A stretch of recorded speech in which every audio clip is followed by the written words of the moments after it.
ଶୁଣନ୍ତୁ ଆପଣ ଗଣମାଧ୍ୟମରେ ଚର୍ଚ୍ଚା ଯେହେତୁ ଆମେ ବହୁତ ବର୍ଷ ହେଲା ସରକାର ବିଜୁ ଜନତା ଥିଲା ଆପଣଙ୍କ ଆଖିଟା ନଜରଟା ପଡ଼ିଛି ବିଜୁ ଜନତା କ'ଣ ଘଟୁଛି ଏପର୍ଯ୍ୟନ୍ତ 5 ମାସର ସରକାର ହେଲାଣି ତାଙ୍କ ପ୍ରତି ଆପଣ ଆଖି ଦେଖି ନାହାନ୍ତି କ'ଣ ଘଟୁଛି ଜାଣିପାରୁନାହାନ୍ତି ଏଠି ତ କେବି ସିଂ ରାଜାରାଜୁଡ଼ା ଚିନ୍ତାଧାରାରେ ତାଙ୍କୁ ଗୋଟେ ହେଲିକପ୍ଟର ଯାଇଥିଲା ତାଙ୍କୁ ଆଣିବା ପାଇଁ ସିଏ କହିଲେ ମୋର ସହିତ ସବୁତକ ଷ୍ଟାଫ୍ ଯିବେ ଫଟୋଗ୍ରାଫର ଯିବେ ସେ ଛାଡ଼ିକି ପଳେଇ ଆସିଲେ ରାଗିକି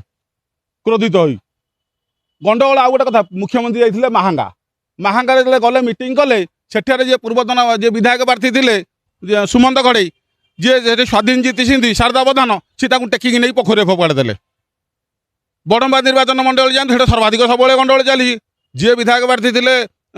ସମ୍ବିତ ତ୍ରିପାଠୀ ସିଏ କୁଆଡ଼େ ହଜିଗଲେଣି ବେଳେବେଳେ କ'ଣ ସଭ୍ୟ ସଂଘର ଅଭିଯାନ ଗଲାବେଳକୁ ସେଠି ଯିଏ ଜିତିଛନ୍ତି ସେ ଦଳ ଭରା ତାଙ୍କ ସହିତ ଗଣ୍ଡଗୋଳ କରୁଛନ୍ତି କେଉଁ ନିର୍ବାଚନ ମଣ୍ଡଳୀ ଯାଉନାହାନ୍ତି ସବୁଠି ତାଙ୍କର ଗଣ୍ଡଗୋଳ ଚାଲିଯିବି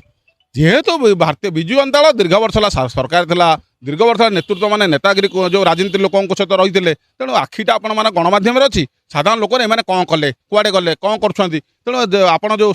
ସାମ୍ବାଦିକ ଭାଇମାନେ ତାଙ୍କ ଉପରେ ବେଶୀ ଆଖି ରଖିଛନ୍ତି ଏ ଘଟଣା ଗୁଡ଼ିକ ବି ଗଣମାଧ୍ୟମରେ ବାଜିଛି କିନ୍ତୁ ସ୍ୱଳ୍ପ ଭାବରେ ବାଜିଛି ତେଣୁ ଆପଣମାନେ କହିପାରୁନାହାନ୍ତି ସେଠି ଗୋଟେ ପ୍ରାର୍ଥୀ କି ସେଠିକି ସ୍ୱାଧୀନ ବିଧାୟକ ପ୍ରାର୍ଥୀ ତାଙ୍କୁ ବାଡ଼େଇକି ବିଦା କରିଦେଲେ ଆଉ ଗୋଟେ ଏବେ ଉପମୁଖ୍ୟମନ୍ତ୍ରୀ ଯାଇଥିଲେ ପ୍ରଭାତୀ ପରିଡ଼ା ସେଇ ମାହାଙ୍ଗାରେ ସେ ସେଠି ଆସିଲେ ନାହିଁ ଏବେ ବାରଙ୍ଗରେ 2 ଦିନ ତଳେ ତାଙ୍କର ହେଉଥିଲା କର୍ମଶାଳା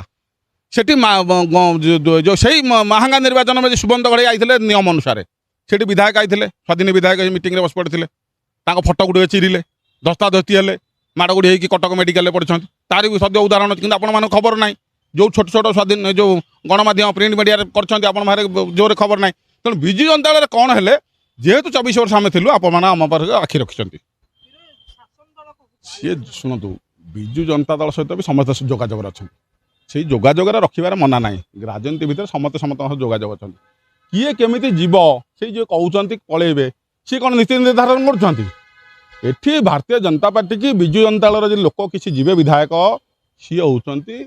କେନ୍ଦ୍ର ସ୍ତରରେ ତାଙ୍କର ଯେହେତୁ ତାଙ୍କ କେନ୍ଦ୍ର ଦଳ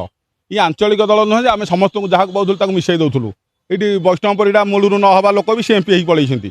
ପ୍ରମିଳା ବିଷୟ ନ ହେବା ଲୋକ ବି MP ହେଇଯାଇଛନ୍ତି ତେଣୁ ତାଙ୍କର ଯେହେତୁ ଜାତୀୟ ଦଳ କଂଗ୍ରେସ ବିଜେପି ଏସବୁ ଦେଖନ୍ତୁ ଜାତୀୟ କଂଗ୍ରେସ ଦଳ ବୟାନବାଜି କରୁଛନ୍ତି ତାଙ୍କର 4-5 ମାସ ସରକାର ଯେଉଁ ନୂଆ ସରକାର ଗଠନ ପରେ ନିର୍ବାଚନ ପରେ ତାଙ୍କର ଏପର୍ଯ୍ୟନ୍ତ ଗୋଟେ ମୁରବୀ କରିପାରୁଛନ୍ତି ପ୍ରେସିଡେଣ୍ଟ କାହାକୁ ଡିକ୍ଲେୟାର କରିପାରୁଛନ୍ତି ଲୋକ ନାହାନ୍ତି ଆପଣ ଦେଖିବେ ଏବେ ଯାଇଥିଲେ ତାଙ୍କ ଭିଜିଲାନ୍ସ ଅଫିସକି ଯେତେବେଳେ ମେମୋରାଣ୍ଡମ୍ ଯାଉଛନ୍ତି ଗଭର୍ଣ୍ଣରକୁ ହଜାର ଗାଡ଼ି ଯାଉଛି ହଜାର ଧଳା ପୋଷାକ ପିନ୍ଧିକି ଯାଉଛନ୍ତି ଧଳା ପଞ୍ଜାବୀ ଆଇରନ୍ ଦିଆ ପଞ୍ଜାବୀ ପିନ୍ଧିକି ଯାଉଛନ୍ତି କଂଗ୍ରେସ ଲୋକମାନେ କୁଆଡ଼େ ଗଲେ ତାପରେ ତେଣୁ କଥା ହେଉଛି ଏବେ ଆପଣଙ୍କର ପ୍ରତ୍ୟେକ ଯୋଗାଯୋଗରେ କିଏ ରହିଛି ନ ରହିଛି ଭାରତୀୟ ଜନତା ପାର୍ଟିରେ ବି ବହୁତ ଲୋକ ବି ବିଜୁ ଜନତା ଦଳ ସହିତ ଅଛନ୍ତି କାହିଁକିନା ଆମର 25 ଜଣ ବିଜୁ ଜନତା ଦଳରୁ ବାହାରିକି ଏବେ ସେଠିକି ବିଧାୟକ ହେଇଛନ୍ତି ଗଣେଶ ଭାଇ ଅଛନ୍ତି ପ୍ରଦୀପ ପାଣିଗ୍ରାହୀ MP ଅଛନ୍ତି ଆହୁରି ବହୁତ ସେଇ ସରୋଜ ପାଢ଼ୀ ଯାହା କହୁଛନ୍ତି ସିଏ ବିଜୁ ଜନତା ଦଳର ବିଧାୟକ ଥିଲେ ବିଗତ ଦିନରେ ସିଏ ତାପରେ କେତେବେଳେ ଅସନ୍ତୁଷ୍ଟ ହେଲେ କି ତାଙ୍କୁ ଅଣଦେଖା କରାଗଲା ସିଏ ତାପରେ ବିଜୁ ଯେଉଁ ବିଜେପିରେ ଯାଇ ଯୋଗ ଦେଇ ବିଧାୟକ ହେଇଛନ୍ତି ସେଇ ସରୋଜ ପାଢ଼ୀ ଯିଏ ଅଛନ୍ତି ଆସ୍କାର ବିଧାୟକ ସିଏ ତ ବିଜୁ ଜନତା ଦଳ ବିଧାୟକ ହେଇଥିଲେ ତେଣୁ ବହୁତ ବିଧାୟକ ଗଣିବେ ଯଦି 25 ଜଣ ପାଖାପାଖି ବିଧାୟକ ନବୀନ ବାବୁଙ୍କ ନେତୃତ୍ୱରେ ବିଧାୟକ ବି ହେଇଥିଲେ ତେଣୁ ସେଥିରେ କିଛି ନାହିଁ ରାଜନୀତିକ ପରିବର୍ତ୍ତନ ଅଛି ସମୟ ପରିବର୍ତ୍ତନ ଅଛି କେତେବେଳେ କ'ଣ ଘଟିବ ସମୟ ଅନୁସାରେ ଠିକଣା ସମୟରେ ଠିକଣା ଉତ୍ତର ମିଳିବ।